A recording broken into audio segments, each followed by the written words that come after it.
Howdy and welcome everybody. A couple years ago, I installed the Grannas Racing T56 Magnum F transmission onto a 2JZ and threw it into this 240SX. So now that I've put a good amount of miles through this transmission, I'd like to give you guys my opinion on if it's worth the small fortune it takes to buy this thing. So first of all, this thing is a straight up beast of a transmission. It's rated to 700 pound-feet of torque, and it's found in all the new muscle cars. So the GT500, the Gen 5 Vipers, Corvettes, Camaros, and it's handling all that torque phenomenally, so why wouldn't it handle the torque in our project cars just as well, right? And just a note, the T56 Magnum is not to be confused with the regular Joe Schmo T56. The Magnum variant can handle way more abuse and is just an overall way better transmission. So let's talk about the installation of the transmission a little bit.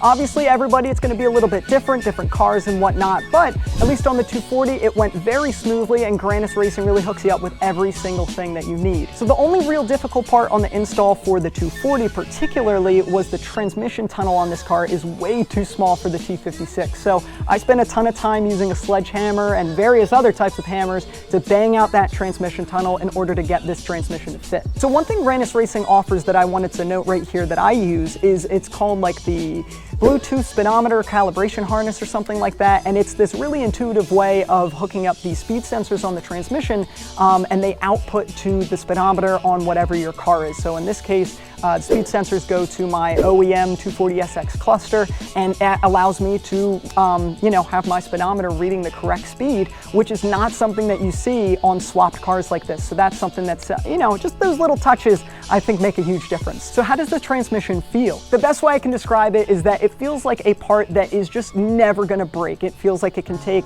all the abuse you want to throw at it and it'll just, it doesn't care. And also the shifts on this thing are absolutely excellent. Are they as smooth and buttery as the S2000 transmission? Absolutely not. But then again, nothing's going to be as good as the S2000 transmission, other than maybe a gated shifter in like the R8 or something like that. Those are sick. But regardless, the T56 Magnum has a great shifter feel. The engagement is great. The throw is perfect. I've got no complaints about how this thing operates, how it feels when you go through shifting. And just so you guys know, I'm running the Tilton Slave cylinder, the Willwood Master cylinder, and a McLeod Street Supreme 6-puck clutch, single disc clutch.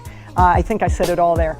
But it's excellent, it feels great, the clutch is awesome, the Slave and the Master work really well together. So if you're interested in a similar setup or a twin disc or something like that, the McLeod clutch has really treated me well, so I really do enjoy it. So there is a bit of a downside to this transmission, or at least in my opinion there is. Maybe you won't think so, but just take it for what it is. So let me let you know what's going on here. So basically, when you're just letting your car idle and you don't have the clutch pedal depressed, and you're just sitting in neutral, right, at like a red light or a stop sign or something like that, the transmission sounds like it has a literal box of rocks banging and clanking around inside of it. I kid you not. Let me cut to a video here so you can hear what it sounds like.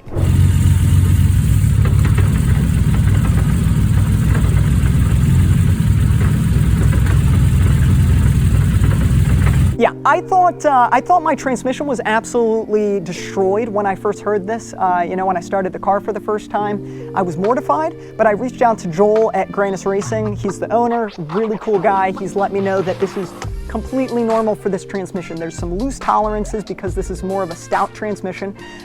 So it makes that noise, and it's especially pronounced if your car has a choppy idle. This guy does.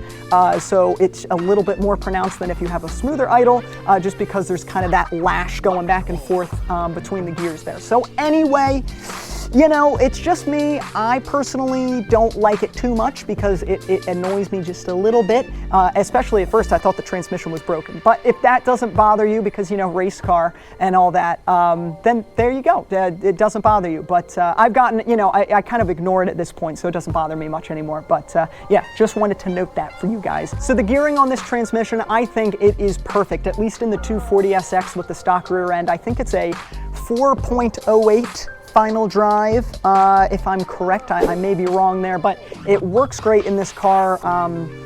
You can cruise down the highway in 6th gear, and I believe you're somewhere in the range of like 2,800 to 3,000 RPM, so it's really kind of in that sweet spot. yeah, there's not much more to say about that. It may differ depending on what your application is, what kind of car you've got, what kind of rear end you've got, but at least with this engine, with this rear end combo, the gearing itself works out very, very well. I don't feel like it's too short. It's definitely not too long, so there you go. There's my opinion on the gearing.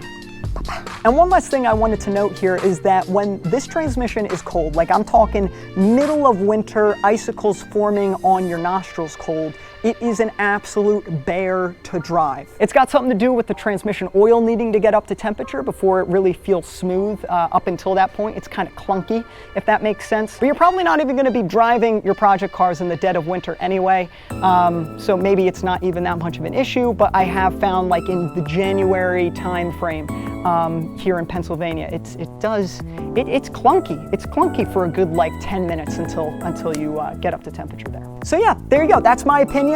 Take it with a grain of salt, of course. If you have any questions I've left unanswered in this review, drop them below. I try to get to every single person that comments. I love answering your questions, so just pop that below, and I think that is it for me. So anyway, thanks for sticking around, and peace out.